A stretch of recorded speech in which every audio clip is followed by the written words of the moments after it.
Hello, Internet!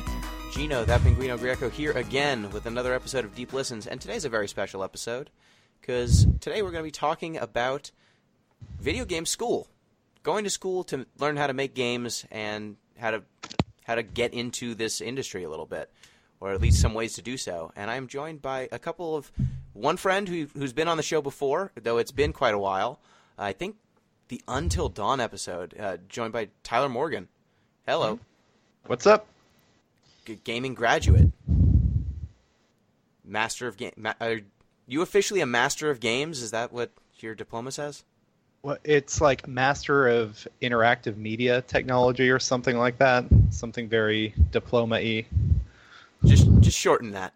Master of Games. And we are also joined by another recent gaming school graduate of the NYU undergrad gaming program, M. Palladino. Hello. I'm not a master of games. I'm a bachelor of games. Bachelor of games. Yeah. You know, I shop around.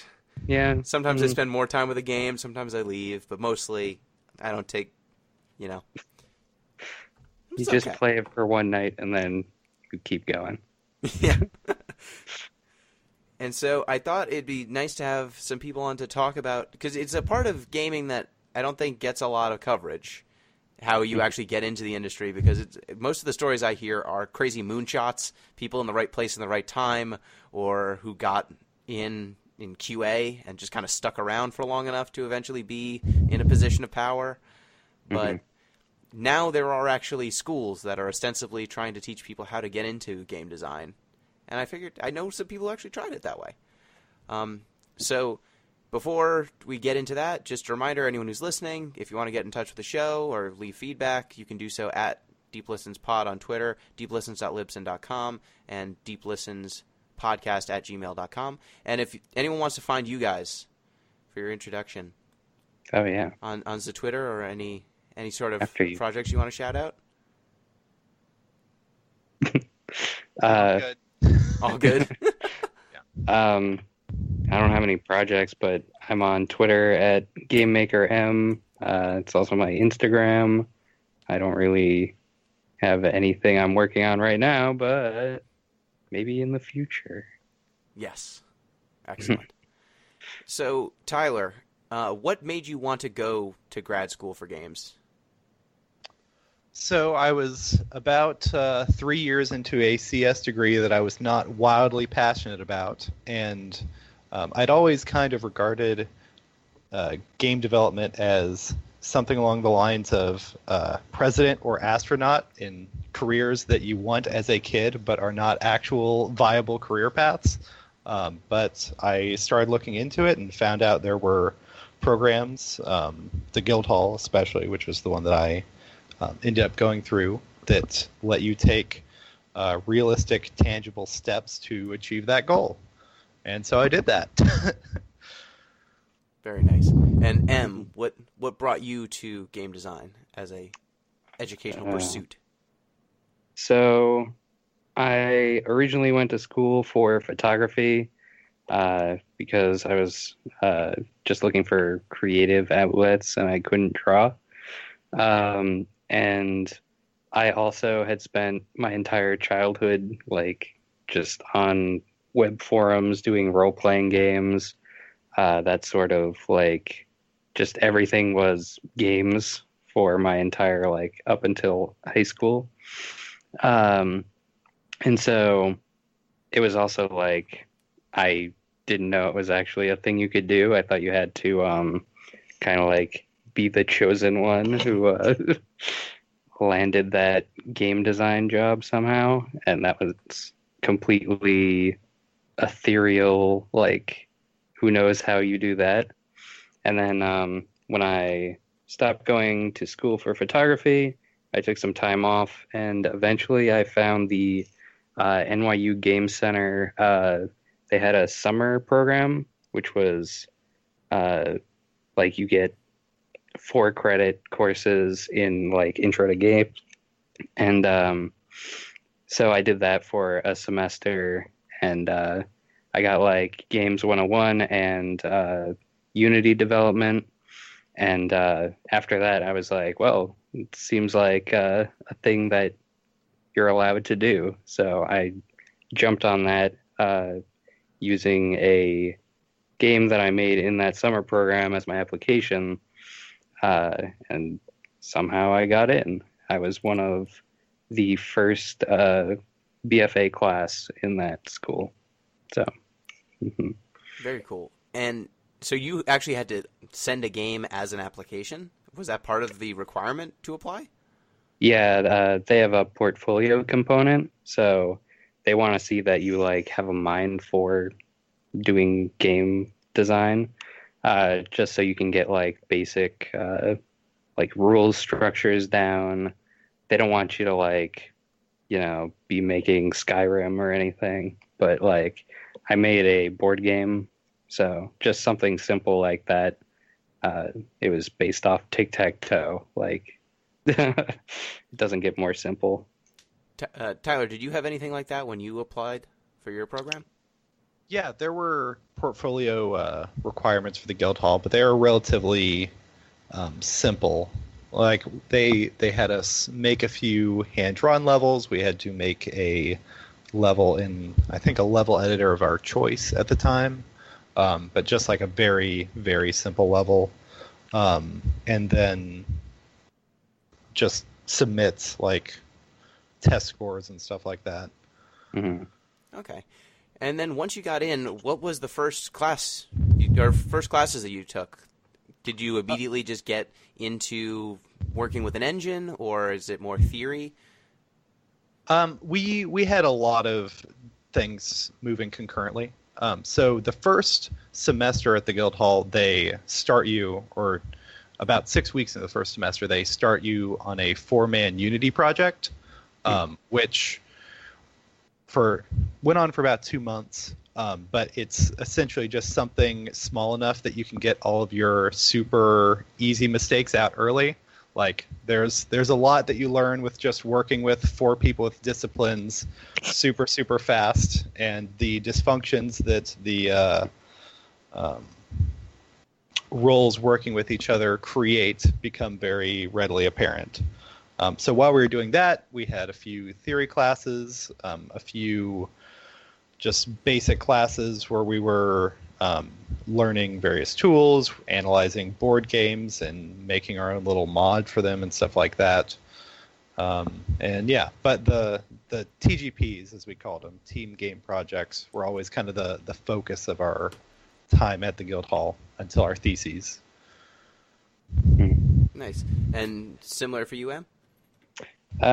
Yeah, NYU does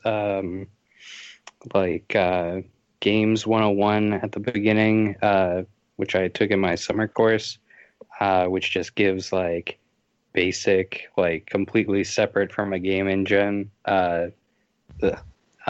just making like board games, card games, to learn like, how do you game? How design do? How design do. They also do like a games history course, which is like everything from ancient Egyptian to like modern, like Counter-Strike, basically. Oh wow, that's awesome. So yeah, it's like a required course, and it's very like, when was Go made and stuff like that. But it's definitely like worthwhile if you're going into games, because having a good like basis and all that was pretty informative. And there was also a recitation where you had to actually play the games that you discussed during the week. So that was good. And then, like you said, there was a lot of team-based projects. So usually it was more physical games rather than working in an engine. But everything that was in engine was like Unity or Python or processing, I believe. So it was very like low entry level stuff. So, mhm. Very cool. So of those issues that you said you ran into that present themselves very immediately with team structures, what are some of those early pitfalls that got knocked out on the first project? Well, artists, designers, and programmers, as a general rule, all speak kind of a different language, right? That artists are very concerned with color language and visual language, and designers are very worried about how things are going to read, and programmers are very worried with a large number of performance concerns at any given time. Or when you're early on in undergrad, how to make this work. And on top of that, anytime you get a team of 4 people together, that with a single creative goal, especially a goal like you have in game design, where the goal is being iterated upon constantly, and therefore vision evolves, that just naturally creates conflict as people attempt to resolve varying visions of whatever you're making with their own personal goals.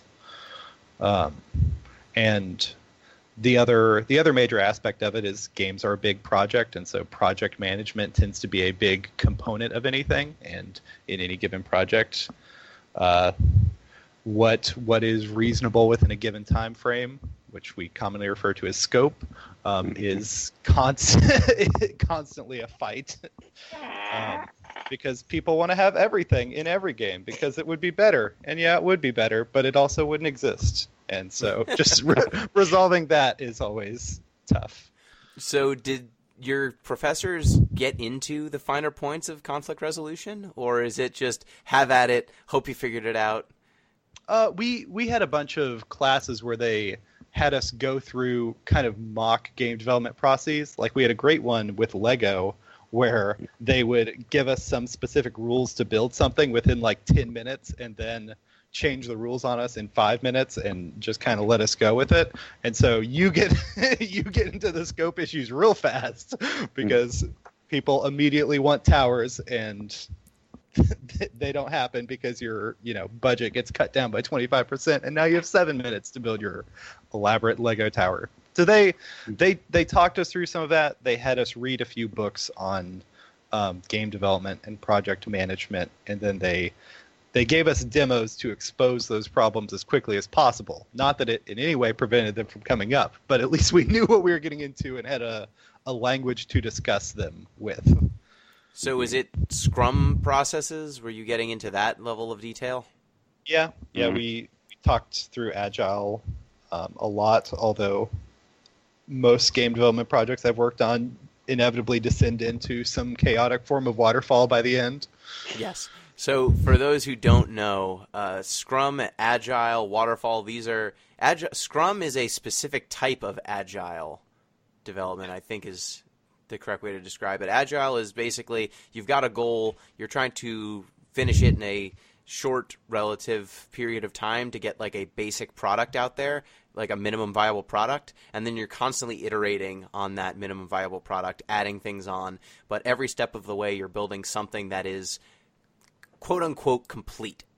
So at the end of every one of those sprints are like measures of time or units of work, you've created something that's viable. Whereas Waterfall, instead of taking this more modular approach, Waterfall is supposed to be, this is the thing we're trying to finish. Like, this is the game. And on our way there, we are going to do whatever it takes. We don't care about getting something that works, immediately so that we can prove that stuff's going in a good direction. You can take a bunch of time to like lay down a bunch of tracks that might not come together yet. As long as by the end of things we've got a finished product, it's fine. Whereas Scrum would dictate like, okay, we need to get something that works first, and then we can staple on some other things that we care about. And so there are two competing schools of design. Agile is definitely more in favor right now, but I think, like you said, Tyler, at least most programming projects I've been on, we talk Agile and we might deliver things in an Agile time frame, but a lot of times in reality it's a waterfall process. Yeah, yeah. Waterfall's the fallback worst case scenario, but yeah, we're probably gonna end up there. Yeah, yeah. Because especially, I wonder when you're working with a team with everyone having so many clearly different disciplines. How much does just the realities of, hey, the artist takes a different amount of time to finish their art than the programmer does to make the jump mechanic work, just tie up your pipeline where someone who has one particular skill set suddenly, their work is done and they're held up one way or another? Well, that's what producers are for. But I mean, it all depends. There tends to be a lot of very, very fast prototype art that goes into the game, quote unquote programmer art, because sometimes it is made by programmers, just to get something functioning in the game as fast as possible so that you can unblock whatever process needs to be unblocked. And there's a lot of that. I have certainly made a lot of first pass code. Let's just see if this mechanic works at all in the game real fast, real fast. Never let anyone see this code in their life. This loop is very inefficient. Yeah, real fast. So yeah, there's a lot of making the fastest possible version of things just to unblock other people's processes.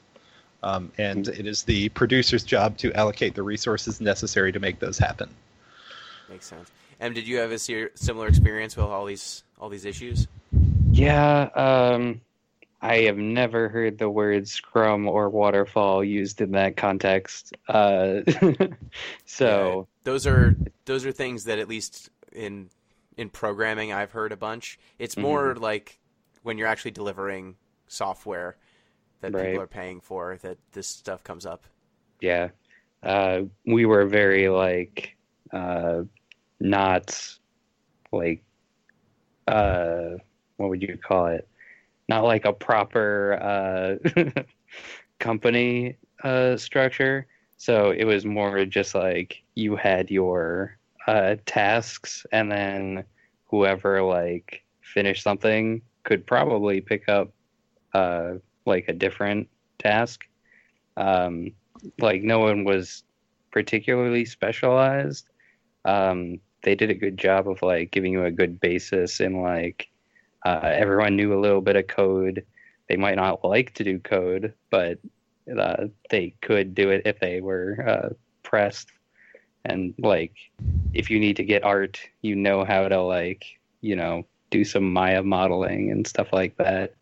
So it was a little bit less intense with that, but you do always end up with one person has finished what they were assigned to do for this week, and then you're just well, I mean, I guess just make it better. Don't stop working, please. Well, other than that, pretty much a similar environment, but a little bit laxer. They didn't want crunch time situations. All of a sudden, you don't get to sleep anymore. Yeah, welcome to reality. Which they tried. Welcome to game development. They tried to convince us not to do that, and then we all did anyway. So it's just curse you, human nature. Yeah, I wonder if that's a little bit of the difference between an undergrad program versus a graduate program, though. That's probably because at least when I was in undergrad for computer science, a lot of the projects, they did not go over any project management schemes or anything like that. You'd just be put on a team and be told to do the work, right, and then figure it out amongst yourselves.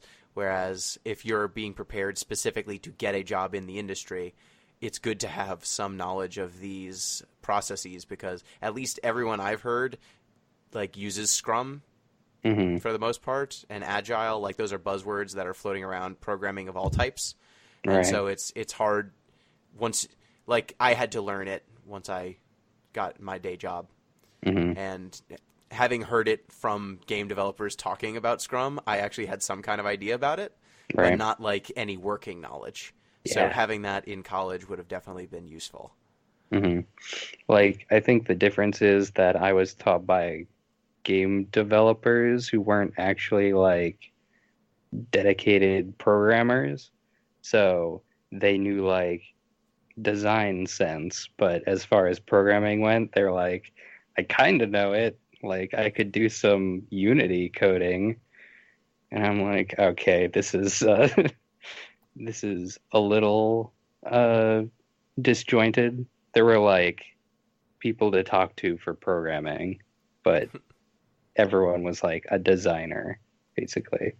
They send you to the Defense Against the Dark Arts teacher, and it's like, oh, you want to learn programming. Exactly. Well, yeah, the Guildhall had a producer track at the school, so they hammered on the process a lot because that's essentially all those students were doing. And in terms of teaching, what sort of teachers did you get? Did you get people with different specializations, or like Em, it sounds like a lot of the people you talked to were developers, didn't necessarily have a lot of coding or artistic experience. Tyler, it sounds like there were more tracks at your school. Yes, there was a programming track, an art track, a level design track, and a production track. And so the designers were all on the level design track, and most of our professors were professors with level design experience. But because design, especially level design, are so amorphous, all of those people have a variety of additional skills that they would generally be teaching classes on. Did you feel a little bit more siloed because of each of the tracks being broken out? Like, were you able to take cross-functional classes? Well, a lot of our classes were still game design classes, even though we were in the level design track, and most of those fell to the designers. You know, the artists were. We shared some base game development classes and some about very, very high level game design early on, but mostly it was specialized. Interesting. And so you both used Unity early on, correct? As your kind of learning software. Yep. What did they teach you guys about Unity? Just like, here's a 3D engine. Like, was it mostly working in the 3D space, or did you mess with 2D? Did you get into C# scripting? Like, how do you approach that stuff? Yeah. We had a basic class on C# scripting, and I think the programmers did as well. But we were all making 2D games. That was a requirement for the project because they were trying to scale back on the rope we could use to hang ourselves. So yeah, it was largely 2D, and the designers did some scripting, but it was largely up to the programmers. Yeah, and our Unity was initially like learning how physics functions, 3D and 2D, and then you pretty much have to go into C# coding after a certain point, because otherwise it's just blocks like knocking into each other and nothing happens. So it was a lot of C#, and then like Python processing, those kind of fell off in favor of Unity as like the design engine that you're going to focus on for basically your entire school. So Nice. And what kind of projects did you work on over time? So there were some intro level projects, and how complex did things get by the end of it? So first one was that pretty simple 2-month 2D game. Most people made platformers or some variation of. The next one was also a 2-month game with an 8-person team, and for that we were supposed to make a multiplayer first-person shooter, so that ramped up the complexity significantly. Wow, yeah. And then our last project was a 6-month 16-person project that was our capstone for the year, and so that we had a lot more freedom there. So my team ended up making a puzzle game. The other team in our cohort ended up making a platformer, but pretty much every genre of game in some form or another has come out of the Guildhall capstone process at some point. And mine, it was, you can take classes in like Team Studio. So you get into teams of 4 in that one, and that's about as large that we usually got. And I did a platformer through that one. And then towards the end, it got to the capstone, which was you could choose how many people you want to work with. So I did mine by myself, and I had to be everything in a development team, which was probably not the wisest choice, but it also gave me the most control. But I would have liked help if I had the chance. So I made I translated a board game that I worked on, a physical board game, and then I turned it into a digital 2-player kind of scramble game.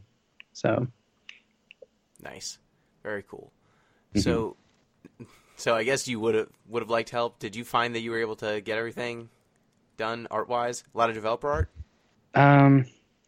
Yeah, it got a little easier when I figured out that I could just make stuff in Maya and then put slap a skin on it, and then it'll be done.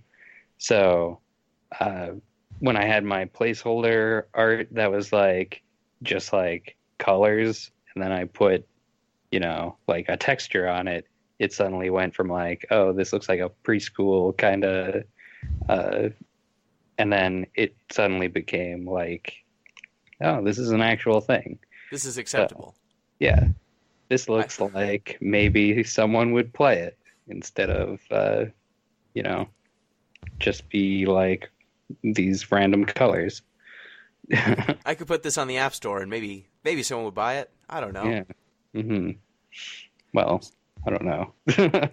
Yeah. I mean, the App Store, you'd be surprised at what people will buy on the App Store. That's true.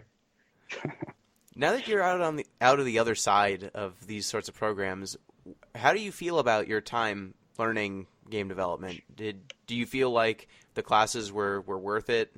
Because I looked up just the average cost per year on average for game design classes, and they range from $7,000 to $36,000 a year for a program, and the average salary per year for a game developer ranges from $35,000 to $85,000, at least first year entry level. So it's one of the rougher professions that way, and I don't know versus what you're getting taught, how it lines up. Well, I mean, not a hard existential question, but just I have no idea, because everything I've done with game design has mostly been self-taught because I don't have another choice. But having someone with those experiences walk me through it, it's invaluable. The lessons you learn that quickly, you might have to teach yourself for years. You might never know that you're making a terrible mistake. So that's totally the experience and knowledge. I'm never one to say that knowledge is not worth anything. But it's an odd, if you were someone coming to game design for the first time, would you try to go in through school, or would you, Tyler, you kind of got you got both, because you got an undergrad degree in computer science, and then you got a grad degree in game design. So you got the foundations of programming, which is a little bit of more broadly applicable, and then delve deeper once you knew this is the pursuit. Yeah. And then M, you love games to the point where this is what you want to do. There's no other way around it. So This is worthwhile. But how do you guys how do y'all feel now that you're kind of out on the other side about game design programs?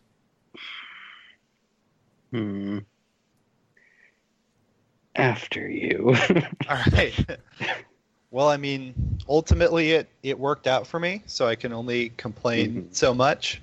I mean, I definitely got a lot of valuable experience, and possibly more valuable contacts just from being at the guild hall and working there. I mean, the true value of that won't be known for some time, but so since I've been working at my company, I've been involved in the design hiring processes, and the way people look at applicants tends to be very fast, because most designers don't want to have their day interrupted for more than 30 minutes going through a bunch of resumes or portfolios.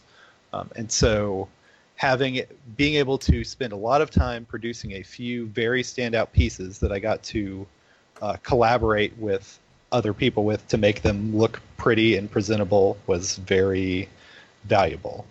I feel like in a lot of cases, a lot of the skills that I developed, I probably could have learned through game jams or other such processes, but being able to have, the diploma that helps me get in the door was definitely very valuable.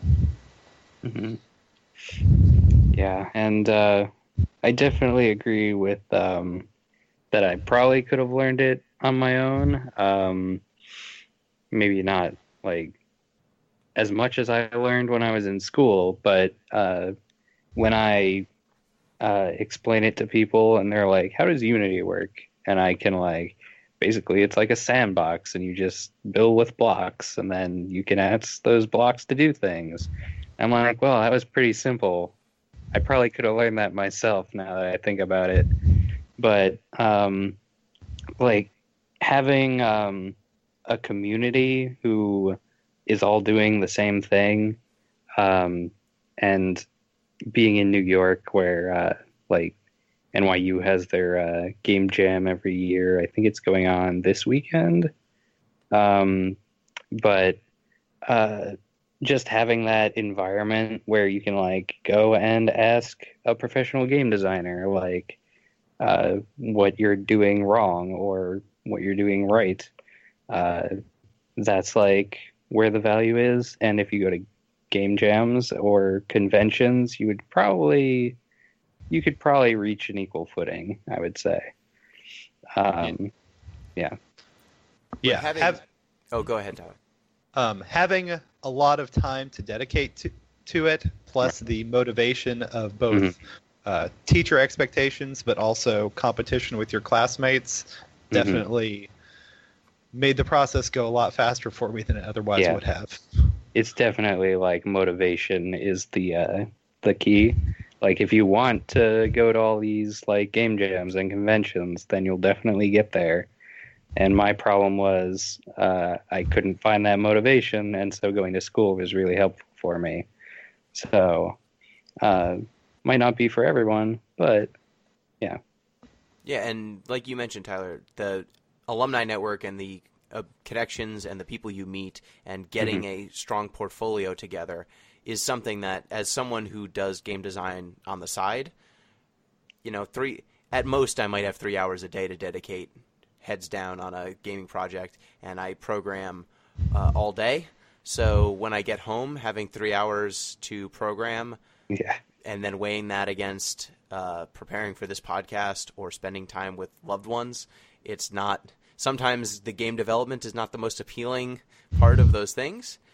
So putting time and just saying, this is what I'm going to do for the next year or two, and when I'm done with it, I'm going to be a kick-ass. I'm going to know some stuff, and I'm going to be in a position to really put my resume out there. I think there's a value to that beyond the dollars, and being able to then take that resume and get a job out of it. That's something that even if you were making game jam games and grinding and doing all that hustling, you might not necessarily even get through the door without the diploma because of how filtering works. So I was looking at what the number of game development jobs there are in the U.S. is, and the estimate is 64,000 people. Yeah. in 2014 there were approximately 64,000 professional game developers, and then the rate of growth expected to increase the number by 2024 by 3,900 jobs. So those Nice. So in 10 years, the industry is supposed to grow by like 4,000 people, which is not a lot of people. Mm-hmm. So if you any leg up you can get in a very competitive field, like there's Right. getting close is not good enough when it's this competitive. Yeah. Yeah. Mm-hmm. I remember looking at statistics that were like a certain AAA company was getting 6,000 applicants and they were calling back 300, and they give jobs 2.3% of applicants. So it's very like cutthroat. And that's why most people don't go into AAA. I don't know what the statistics are for like indie developers. Is that included in your numbers? No, this was stuff looking at the Bureau of Labor Statistics. Okay. So Mhm. I don't think that would cover indie necessarily. Right. I wonder whether that counted mobile, because if that counted Yeah. mobile, or if that wasn't counting mobile, I could see it being much larger than that. Mhm. Yeah, and this is U.S. Bureau of Labor Statistics. Like there are huge thriving game industries in Canada, all across the world. This is just U.S. and it seems like most AAA teams distribute their work in such a way that even if your team is U.S. located, you will probably have some non-trivial number of people doing work out of a different country. Mhm. So, how is, now that Tyler, you're working, you're starting to look for game development positions. Yeah. How is the process? Do That's you send out resumes? How does that work? Oh, yeah. Like literally, Yeah. is it just like a normal corporate It's job? Or? basically like looking for a normal job. It's a lot more like making connections with people, meeting people at conventions is what some people swear by. I was talking to someone just recently who is starting up an indie, like kind of a incubator, and that might be like a lead, but it's also no promise of anything. But other than that, it's just throwing resumes into the void and Yes. hoping for something to stick. Yeah, there's a lot of resume related abyss despair. Yep, that is just being a millennial in the modern job market. It's just throwing resumes into the ether, hoping that one day the ether calls you back. Yeah. And then if the ether doesn't call you back, you're just like, the next time I meet someone who's in my field, I'm just going to hold them and I'm not going to let them leave until I get an interview. Unless you're a programmer, in which case they'll call you. Oh yeah. Yeah. Well, unless you're a good programmer. Though, I guess I don't really know how. So most of the programming I do is like, I don't even know how that would even translate to video games necessarily. So I don't even. How does programming like get evaluated? Like, do they ask you about loops and stuff and just? Yeah. You'd probably be interviewed by a whole battery of people. Certainly at our studio, the interview process lasts like 5 hours, and it's just a barrage of going through every single department, just making sure that everyone thinks you're a culture fit, no one just hates you, that you can talk to all the other disciplines, because communication is absolutely key. And then whatever your discipline is will have I don't actually know whether the programmers have a test going in, but they will ask them some pointed questions, usually involving math, and then send you off to the rest of the the barrage. You don't need to know any math. The program does it. It's They just leave you in a room with a PC running a build that crashes after 5 seconds. Figure out why. Yeah. Wow. So I've culture... heard. Oh, go ahead. Oh, Go ahead. I was just gonna add. I've heard that there are tests for programmers that you can take to like get certified. I don't know if that's a game-related certification or if it's just like generic CS. But I've been recommended to do that, so I think they're just reaching for anything as far as like, can you program anything? Make Please. me a thing that plays chess. Yeah, God, that would be. I don't know if I could do that. If you asked me to. Non-trivial. Mm-hmm. So, Tyler, you were mentioning culture and culture fit. How does that stuff come up either in school or out of school? Like, hey, don't be a jerk. Hey, you need to be able to talk with people of other disciplines and communicate effectively. And if you go missing for a day on email, that's a real problem. Like that sort of stuff. Yeah, I mean, the way... I'm not sure there's any objective standards for that. It's just mostly making sure that you're not a jerk. That's what most people mean when they say they're a culture fit. Yeah, that is something that whenever I talk to young programmers, like my big point of emphasis is I can probably teach you how to program or like get you in the ballpark of useful, but if you're going to be a jerk, I'm not going to want to. Mm-hmm. And it's going to cause way more problems than... I don't care if your algorithm runs 0.3% faster. It could run 50% faster. If you're an asshole the whole time, you will cause more problems than the efficiency of your algorithm will solve. Mm-hmm. Oh, yeah. Yeah, especially, I could imagine even more in games because there's so much stuff that needs to go right for anything to be working ever. Mm-hmm. That the world's best, rendering algorithm can't necessarily make do if the artist refuses to make art. Yeah. Yeah. Or not even refuses, but if they have a very particular vision that they care about that is not being represented in the final product, or just whatever the creative lead's vision wasn't absolutely communicated to them at a very high level, then they might just be making pieces of art that can't actually go in the game. And not even due to anyone being a jerk, just people not necessarily communicating with perfect clarity, you can waste tons of resources. Yep. Mm-hmm. So with that kind of dark end of things out of the way, what was like a moment when you both were in school or out of school, a moment that really inspired you and said, hey, this is a thing that I really need to be into? Mm-hmm. This gaming thing. While we were in the program, or like what brought us there? While you were in, like a moment when things really clicked. Mm-hmm. For me, finally shipping our capstone game was definitely a big deal.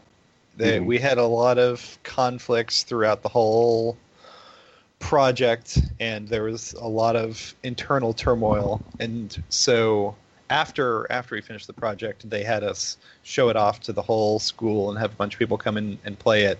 And unlike what you're supposed to do, we had not been getting extensive enough playtesting throughout the entire time. And most of the time when you're playtesting early development projects, there's like so much stuff that people just have to look past that it's hard to even have fun.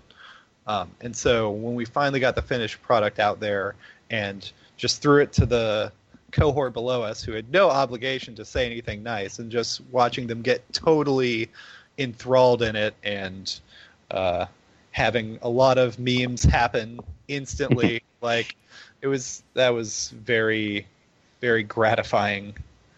Very cool. I think for me, it's easy to get like wrapped up in like imposter syndrome when you're going through some program like this, because you're basically like in the middle of like coding and everything goes wrong all at once, or something goes wrong with your Git and everything breaks, which happened maybe once or twice. So it's very easy to be like, maybe I shouldn't be doing this. But if you can, like, for me, having someone basically come up and say, of all the people that he's worked with, he would want to work with me some more on other projects, for whatever reason. Maybe it's insightfulness or I was just easy to work with. But having that kind of like feedback just like made me feel like maybe I could do this, compared to like the week before when I was breaking my own code and everything going wrong all at once. Yes. Mm-hmm. Well, I'm glad that both of you stuck through it. It sounds like you're both on to exciting and cool things. And so I think we have entered the rapid fire part of the interview. Oh? Ooh. Yes, I've added this to all interviews that I've done recently. It's always gone swimmingly. I'm sure. So these will be some rapid fire questions. They will be mostly general. Answer them, as much as you feel you need to. So here we go. I'll go. So Tyler, then M. Okay. 3, 2, 1. Rapid fire questions. What's your favorite game to play? Right now, Monster Hunter. Forever Monster Hunter. Always Monster Hunter. Fuck. What have I been playing lately? Oh no! I've been playing Lineage 2 a lot. Okay. What game's design do you admire the most? Ooh. Overall, Journey. Recently, Sea of Thieves is actually incredibly organic. It hasn't been particularly fun so far, but it's the commitment to just pure, tons of simple mechanics that interact in intuitive ways is impressive. Undertale, no question. That's fair. What game do you think is the most overrated from a design perspective? Something you look at and you're like, I get why people like it, but, Overrated? That's tough.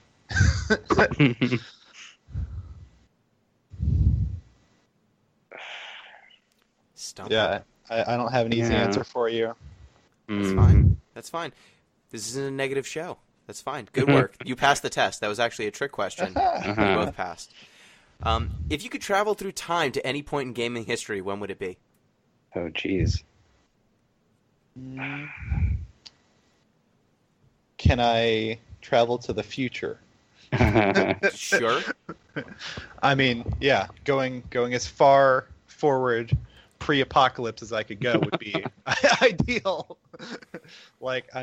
Game development, the language and techniques of game development have been advancing pretty linearly for a while, and I don't see it slowing down anytime soon. I mean, we definitely accumulate a lot more garbage along the way, but ultimately, I think games are getting better, and not just in an art standpoint. I would probably go back to like the heyday of PS1, Nintendo 64, replay all the games that people look at with like nostalgia, because I didn't have a gaming system until I was 10 in 2001, so I missed that whole thing. And now replaying them, it's not the same. So, yeah, I guess being able to enjoy like 20 vert models again and have that be like a quality game experience would be nice. Yeah, I think I'd want to time travel back to Nolan Bushnell's Coke hot tub, or whatever he had going on during the Atari days. Jeez. I feel like that would just be wild. Mm. Just all the Atari nonsense. Thing that almost killed video games. Yeah, go back and get the E.T. game that ended up in landfills. Just be there, just see what was happening. You have 2 weeks to make a game about E.T. We don't know anything about it. Phone home, M&Ms, go. Yeah. What is your favorite system? PC. PlayStation 4. What is your favorite franchise? I already answered this. Monster You Hunter. already answered In it. Very fact, good. I'm not going to answer any more questions. It's all Monster Hunter. I know yours is Final Fantasy, so I don't want to steal that from you. That's fine. You can take it. That's fine. Okay. There's enough room in the Final Fantasy bus for everyone. All right. Yeah, I'll Tyler, go with welcome to the Final Fantasy bus. I don't know if I'm getting on the Final Fantasy bus. No, that's fair. What is the best controller? that. Oh man, the Xbox One Elite controller is pretty sweet. It's like hand candy. Are we talking like the like actual controller model? What sort of? Yeah, that's what I was going for. So you could say mouse and keyboard. You Uh-huh. could say GameCube controller, but don't you dare say the N64 controller. But how about that N64 controller? though? Yeah, It's a trident. what else am I going to do with my third hand? I don't. Right. I don't know what to use this middle button for. Quite. They're all not very good though. They're all so mediocre. The Wiimote for what it was at the time. I did not see that answer coming. All right, fair enough. What non-video games do you play? Oh, shit. So, non-video games. I mean, haven't been playing any board games persistently. We have a group of friends that will just play a different game every week, so I can't espouse a particular one. But my roommate and I are about to start a Doomhaven campaign, which is pretty enjoyable. And I play a little bit of everything. So I do Warhammer, I do Magic, D&D, a lot of little indie RPGs, a lot of Warhammer. I already said that, but it is worth repeating because I play it that often. Yeah, a lot of games. What was the elevator pitch for your first project in school? We didn't really get to the elevator pitch stage. We just started making it. It was a kind of a puzzle 2D platformer where you could swap between various surfaces, which is the story of every student platformer.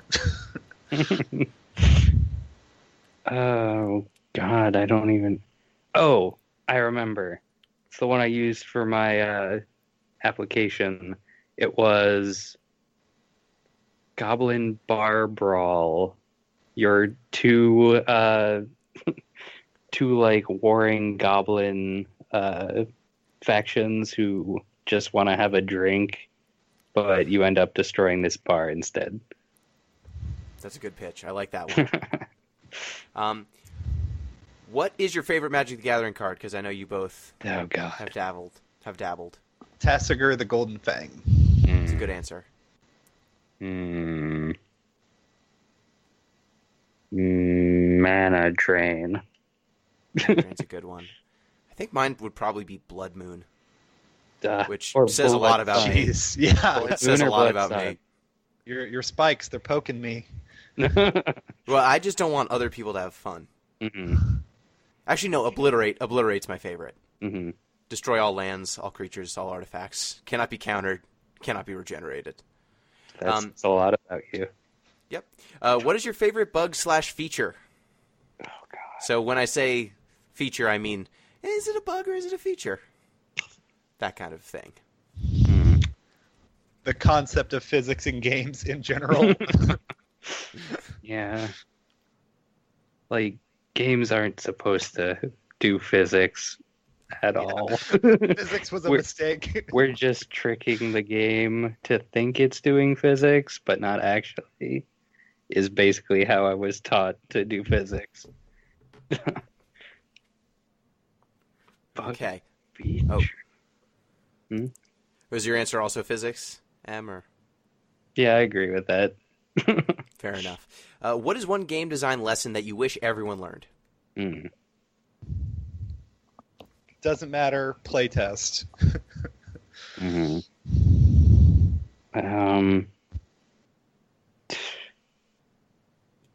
Don't think that you have to, like, open up Unity and start making something immediately. Like, get some graph paper and draw some levels or something before you even open a program. Also do other things besides games, because, yeah, you need outside experience. That's a good one. If you could take a class taught by any designer, who would teach it and what would it be on? You can't add more writers to rapid fire questions. This is getting burdensome.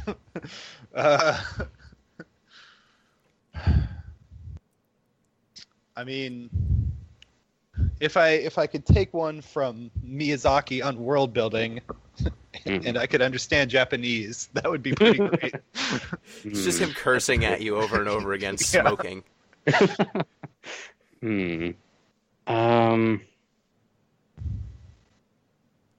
Is it a game designer? Is it any artist? What are we talking? I'm giving you wide berth on this. This is a really wide one. I want Christine Love to teach me how to make story games, or what are they? What are those? Visual novels? Yes, those. Just like how to write those. Very cool. And last question. If you had infinite budget and could hire a developer to help you with a project, who would they be? Infinite budget? You can hire one person, though. You can... Whatever this person's asking price is, you can match it. You can get them... you can hire them. Does the project have an infinite budget, or does... No, you get one good consultant. Oh, okay. And we're making the rest of the project ourselves? It's you and whoever you're hiring. Damn. I mean, I don't know who the most OP game artist is. there are a lot. I guess I gotta pick Kojima. I think. Oh no! I think that's the most bang for your buck. Yeah. You'll make something. Yep. We'll make something. It might be Dead Stranding, though. Yeah. It might be. What's that vampire game he made that has a light sensor for the Game Boy or the Game Boy Advance? Did he make Bowtie? Yeah, he made Boktai. Was that him? Yeah. Really? Yeah, he's a nut. That was so cool, though. I wish it worked ever. I feel like once you bring Hideo Kojima in, whatever you wanted doesn't matter anymore. Yeah. Yeah. Whatever you wanted is now subsumed. We're going to be discussing war and the failing nature of it. Uh-huh. Okay, maybe not. But I mean, I'm fine with. I respect that. I like the idea of giving Kojima a lot of money, and then I feel like we've been learning the lesson of what happens when you give a mouse a cookie with Hideo Kojima every few years. Yeah. Well, I think he's making something. I think that's all I've got. So thank you both. Was there any parting thoughts you'd like to tell our listeners on game design or on anything? If anyone's got a job, hit me up. Because I'm looking. But for those who want to get into it, it's actually not as hard as it seems to like go to school for. Just do it, you know? Nike. I was gonna say. I guess my advice would be that it is a incredibly competitive field with which you're competing with people who are willing to work possibly a lot more hours than you are. So before you dedicate yourself to the field, make sure you're absolutely certain that that's what you want to do with your life. Make some games in something. Unity, Unreal, pen and paper, doesn't matter. Just make absolutely sure that is what you want to do with your life going in, because no matter how you get there, the resource cost to acquire your goal is going to be large. So make sure you know it's going to be worth it. That is significantly more responsible than my advice. Just do it. Just do it. Nike. Whatever. Well, thank you both, and any listeners, if you have feedback or have any questions, I could send follow-up questions or anything. Remember, you can tweet at Deep Listens Pod or at That Pinguino on Twitter.